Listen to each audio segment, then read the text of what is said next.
人生第一次嚟韓國，到大後先買巴士車飛，之後喺附近便利店買咗啲飯團都幾得意。1個鐘頭到達酒店，買咗 World Pass 之後搭地鐵去食燒肉。呢間叫王妃家，好多分店都幾好味嘅。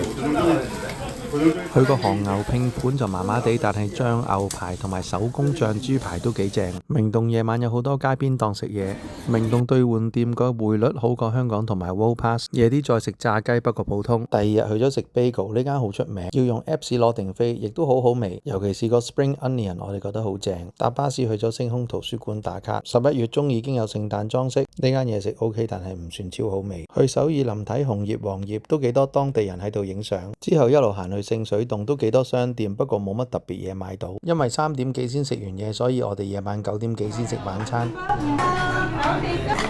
呢間薯仔排骨，老婆覺得好正，我覺得普通啦。食完晚餐，我哋返酒店去咗樓下飲咖啡都幾正。第3日早餐我食 egg drop 覺得好正，之後去咗間 cafe 出名食 scone 嘅，都好好味。食完就一路行去景福宮啦。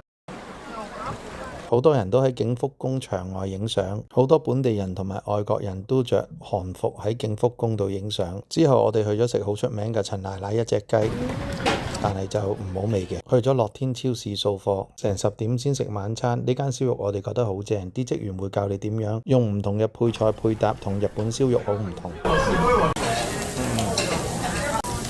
可能因為夜唔係太多客人，所以啲服務都係超一流。第4日去咗廣藏市場，咁去好多小食檔，我覺得麻麻地啦。咁老婆買泡菜就買得好開心嘅。返到酒店攞行李之前又整多杯咖啡，喺機場又整多杯。